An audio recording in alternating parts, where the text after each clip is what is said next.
Go for it. Hi, it's me, Father Bill Headley, or Professor Headley, or just Bill. I'm here again, and they want me to say a little bit about this, what they're calling, what we're calling, what I called the heart of the Peacebuilder. And it dates back to a sense, and it might be here elsewhere, it sounds to me, I've said a little bit of this before, that I was getting a little fearful that the discipline of peace building was getting too professional, which meant to me they were learning data and they were learning techniques and methods, and these were all important and all valuable. But that's what they did as a peace builder, not who they were as a peace builder. And I was began to worry, be concerned about what they were. Now, there are many ways that I kind of addressed that, I guess, in the course of my time as dean. But one way that it took shape was a little weekend course that I taught. It became fairly popular over the course of the years that I taught it, and this began to happen toward the end of my deanship, maybe last year or two, but then I taught it all the years that I was there. And I had to make choices about what I would do. I always began it with a story of my time in the tsunami, the Asian tsunami that began. And my tasks were twofold in that case. One was, it was an all Islamic community, but there were different branches of it, if you will, and there was a low-intensity conflict there. And they said, there's always a moment of opportunity when a conflict ends. And of course, a natural catastrophe will many times end a conflict because people are just getting killed and things like this because of nature. And then when it's all over, sometimes the sense of what has happened is mollifying, and then people begin to come back together again. And CRS wanted to help that aspect of it. But what it didn't want to happen is that they would simply use that time to store up equipment and get back at it again. But the other thing is it leads to what we're talking about now, because what I was asked to do is CRS had drawn people in from all over the world, and particularly young people that were relatively new to the agency and all. They wanted to get exposure to this awful situation. They needed really strong back, so to speak, to get it done. But they said to me, go over and look at the young people particularly, and some of them may well be burning themselves out, and send them home, because we don't want them to destroy themselves in this kind of context.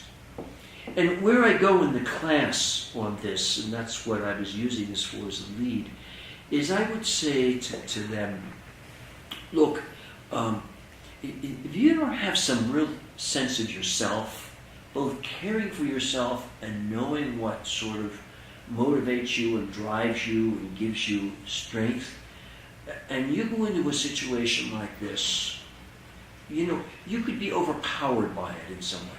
And so I would use that then as a lead-in. And I would say a couple of things I would like to talk to you about over this weekend.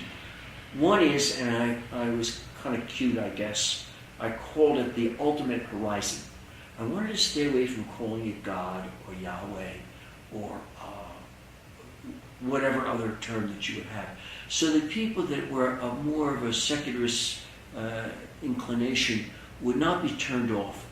But I said to them, this sense of what you really base yourself on, what your values, and whether that's a kind of a person or nature or whatever it is, it would be good to kind of identify that.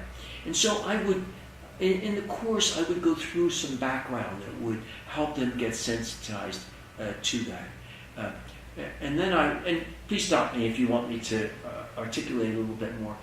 And then I would talk to them about several aspects that I thought were important to them in their life as a peace builder.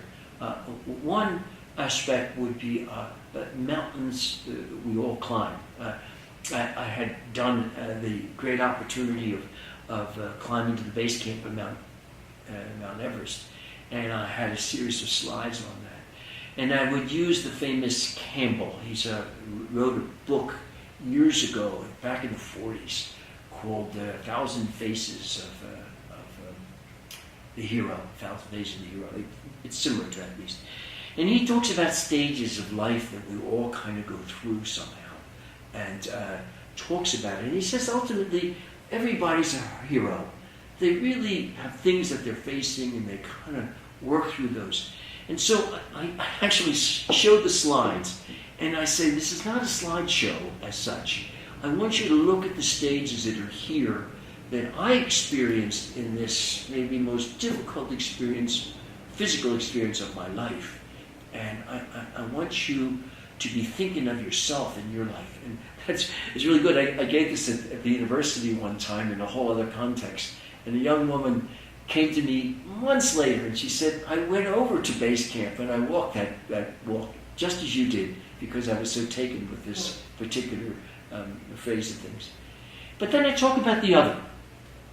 And I use the example of I'm not going to remember his name, but there's a rabbi in England. First name's Jonathan Shark, I think. I'm sorry, it doesn't come to me right now. But in any case, he starts the story off by saying two men were running away from a tiger. And one of them said to the other, I want to stop for a minute and put my running shoes on. And he said, well, why do you want to do that? You know, he's coming after us here, and he's going to get us both. And he said, no, I want to run faster than you are, so that he won't get me, he will get you. And he uses that as a beginning of a way of talking about people that are oriented toward themselves or oriented toward others. Mm-hmm. And he gets into a whole discussion of groups and what makes groups, and he speaks about religion as being one of the identifiers in that particular context, and then talks in a very powerful way about how religion can help one. But he talks about your in-group and the other and what it means to think of the other as a cockroach, an animal, how you depersonalize that, and how you puff up kind of who you are and what your group is. And he kind of works through the dynamics of that. And I think it's good for the students to really begin to think about others. But in a real sense, that they do in the academic teaching they have. But they're groups and your mechanics and all, but I try to get them to think of individuals and what it was like for them and how groups worked. And so I would spend some time kind of talking about others. And another area that I would work with is I'm trying to think, reconciliation. But the point that I make there, they learn about reconciliation in their courses. But what I try to point out to them is reconciliation is different than other forms of intervention in the lives of people, because what happens in reconciliation is you not only try to address the content of the conflict itself, but you try to heal the relationships. And those of us that are in the field say that's really a tough one. And in order to do that, you maybe need to leave that to religion or something like that. And we tend to walk away from it somewhat. But I try to get them not to walk away from it. We just kind of talk about that. And I try to personalize that so that they think of reconciliation as not something out there that they do to other people, but something they experience themselves. Well, all through this course, I emphasize practices, spiritual practices, and they get a little icy when you talk about spiritual, you know. But I try to say no, they're just ways that you find to relax, way to identify with nature, a whole variety of ways to do this. And so I show them some ways, I draw from them the sort of things that they do, and it becomes really quite powerful. And then the final thing that I didn't mention, and what inspired this, of course, this involves many different authors and people and my mingling it my own particular way. But I was sitting.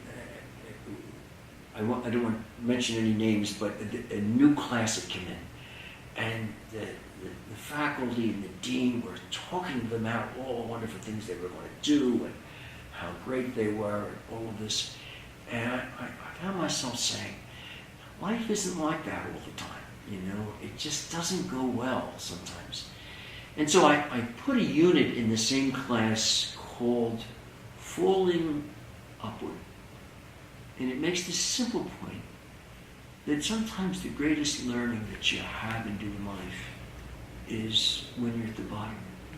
It's when you really phase out. A way of thinking about that is the alcoholic that really hits the bottom and then begins to come up again in a case like that. Or someone that you'd be very familiar with in your work with people with mental illnesses, that you really reach the pits of depression somehow, and then begin to come back and have an appreciation of life and vitality in ways that most of us that just kind of walk around in the middle ground of life never experience. And so those 5 or 6 elements I kind of incorporated in a class. And as you asked me, the heart of the Peacebuilder, I don't know that I could give a single class that would do that. But these are the sort of lessons that I'd like people to take away that I find in my own personal life kind of important as you try to be the Peacebuilder instead of just doing Peacebuilder.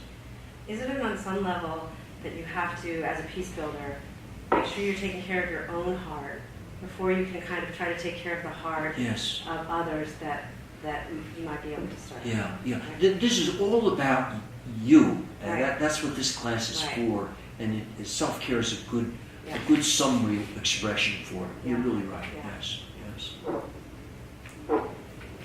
More? I think you just taught a master class. No. You did. I've taught that a couple times, so I know.